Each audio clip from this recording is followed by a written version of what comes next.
প্রথমে প্রেম, তারপর শারীরিক সম্পর্ক। ভিনধর্মী যুবকের সঙ্গে অবাধ যৌনতায় গর্ভবতী হিন্দু তরুণী।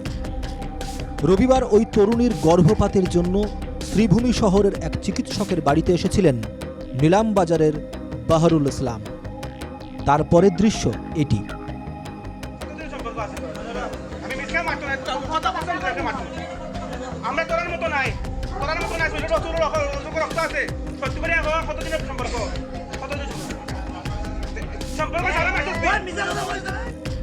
হিন্দু যুবতীকে গর্ভপাতের জন্য চিকিৎসকের কাছে নিয়ে এসেছে মুসলিম যুবক। সে কথা মুহূর্তে চারকান হয়ে যায়। নীলমণি রোডে ডাক্তার লিপি দেবের চেম্বারে হানা দেয় হিন্দু সংগঠনের সদস্যরা। বাহারুলকে উত্তম মধ্যম দেয় উত্তেজিত যুবকের দল। রক্তাক্ত অবস্থায় পুলিশ উদ্ধার করে বাহারুলকে। ये जो लड़का पकड़ा गया है वो नीलाम बाजार से बिलोंग करता है। हाँ, तो उसके वो जो लड़का है वो बहुत दिनों से हिंदू लड़कियों को टारगेट करता है। उन लोगों के साथ बात ऐसा चलता रहता है।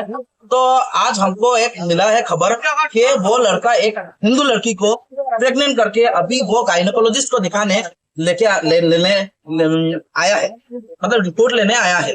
तो हमने जब उसको पूछा कि उसने बोला कि ठीक है उस लड़की को उसने प्रेग्नेंट किया है, ये बात उसने ये किया है बोला है। और साथ में उसका मोबाइल जब चेक किया है तो उसके मोबाइल से और बहुत लड़कियों के साथ बातचीत रहता है उसका, वो हमने चेक किया है। फिर उसके बाद हमने उसको पुलिस में दे दिया है। বিষয়টি নিয়ে ডাক্তার লিপিদেব জানান, ওই যুবতীকে চেক আপ করার সুযোগ পায়নি।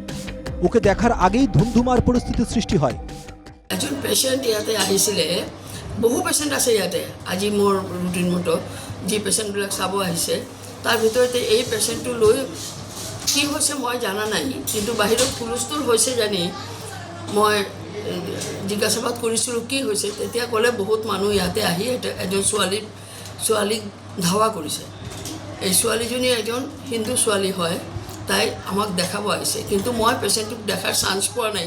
তাই সিরিয়াল নাম্বার বা তাই আহি মোক দেখুৱাৰ একো অৱস্থাও হোৱা নাই।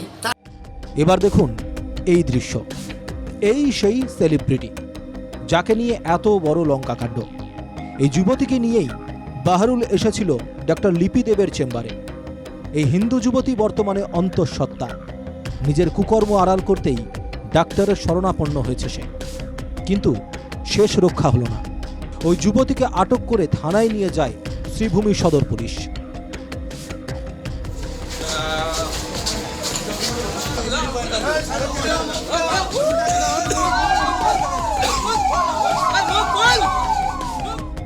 প্রশ্ন হলো, এই ঘটনার জন্য দায়ী কে, বাহারুল না ওই যুবতী? কিছুদিন আগে শ্রীভূমি বাইপাস থেকে দুই যুবতীকে উদ্ধার করেছিল হিন্দু রক্ষী দল। এবার আরেক যুবতী অন্তঃসত্ত্বা। ফের মাঠে হিন্দু সংগঠন, কিন্তু এই যুবতীর অভিভাবকরা কোথায়? মেয়ের এই পরিণতির দায় কি তারা নেবেন? শ্রীভূমি থেকে মিষ্টু দত্তের রিপোর্ট, NKTV বাংলা।